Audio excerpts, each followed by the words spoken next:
SJ study zone में सभी बच्चों का स्वागत है। तो बच्चों, आज हम करेंगे कक्षा 10वीं गणित की प्रश्नावली 3.4 का प्रश्न नंबर 1 का चौथा भाग। इसको विलोपन विधि से हल करना हमें। तो यहाँ पर ये दो समीकरण दिए हैं, x का बटा 2 प्लस 2 y का बटा 3 बराबर -1, x माइनस वाई का बटा 3 बराबर है 3। ये समीकरण 2, ये समीकरण 1।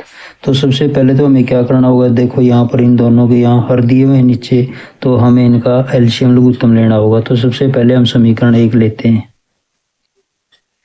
तो समीकरण 1 लिखते हैं यहाँ पर, x का बटा 2 प्लस 2y का बटा 3 बराबर है -1। तो देखो इसके बाद यहाँ पर 2 और 3 का यहाँ पर लघुत्तम लेंगे हम। तो 2 और 3 का लघुत्तम लेंगे 6। तो 6 को 2 से भाग करेंगे 3 के x के साथ गुणा 3x प्लस 6 को 3 से भाग करेंगे 2 की 2y के साथ 2 दूनी 4y गुणा करेंगे, और इसके बाद यहाँ पर -1। तो देखो यहाँ पर इसका बटा 1 कर सकते हैं। अब करेंगे इनकी क्रॉस गुणा। तो क्रॉस गुणा करने पर देखो यहाँ पर कितना आएगा, 1 की इसके साथ गुणा करेंगे तो ये हो जाएगा 3x प्लस का 4y बराबर 6 की -1 के साथ गुणा माइनस का 6 एकम 6। तो इसको बना लेते हैं हम समीकरण 3। इसी प्रकार से ये दूसरा समीकरण लेते हैं। तो दूसरा समीकरण यहाँ पर लेते हैं, x माइनस वाई का बटा 3 बराबर है 3। तो देखो इसका भी यहाँ पर नीचे कितना दिया हुआ है, हर 3। इसका बटा हम 1 कर सकते हैं, इसका बटा भी 1 कर सकते हैं। तो 1 और 3 का एलसीएम यानी कि लघुत्तम 3। तो 3 को 1 से भाग करेंगे 3 के x के साथ गुणा करेंगे 3x माइनस 3 को 3 से भाग करेंगे 1 की y के साथ गुणा y और बराबर 3 का बटा 1। इनकी फिर क्रॉस गुणा करेंगे।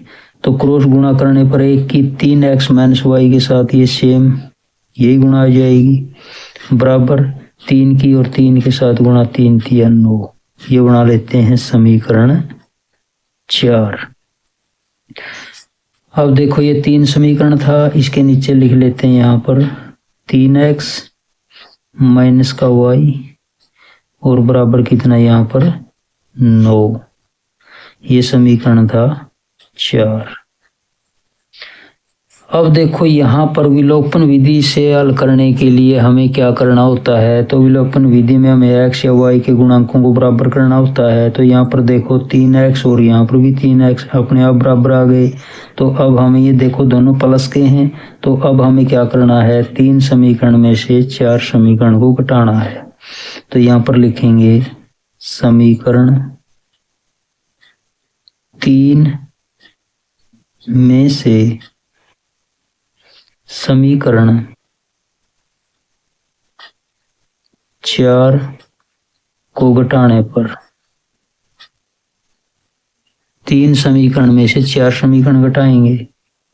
तो देखो अब हमें क्या करना है, इनके निशान चेंज करना। ये प्लस का माइनस का हो जाएगा, ये माइनस का प्लस का हो जाएगा, ये प्लस का ये माइनस का, ये पॉजिटिव और ये नेगेटिव कट जाएंगे। 4y में 1y जोड़ेंगे 5y, माइनस का 6 और माइनस का 15। तो y बराबर कितना आ जाएगा, माइनस का 15, 5 गुणा में साइड में यहाँ पर भाग में। तो ये यहाँ पर कितना आ जाएगा, -15 को 5 से भाग करेंगे माइनस का 3। ये y का मान आ गया। अब हमें क्या करना है, इस y के मान को जो हमने यहाँ पर समीकरण बनाए थे 3 और 4 इनमें रखेंगे। तो यहाँ पर हम समीकरण जैसे 4 में रख लेते हैं। तो यहाँ पर लिखेंगे y का मान समीकरण 4 में रखने पर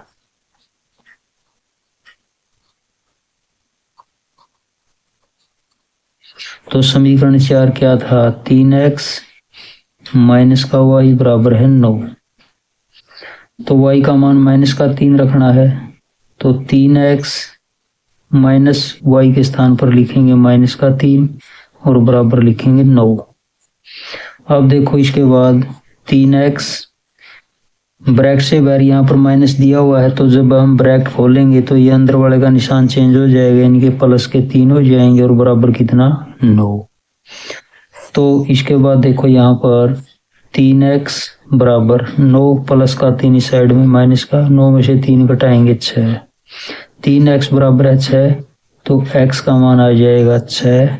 3 गुणा में साइड में ये भाग में आ जाएगा, 6 को 3 से कैंसिल करेंगे, 3 दूनी 6 2। तो अब देखो हमारे जो मान आए x और y के, तो x का मान 2 और y का मान आया था कितना माइनस का 3। तो ये हमारे राइट आंसर हो जाएंगे।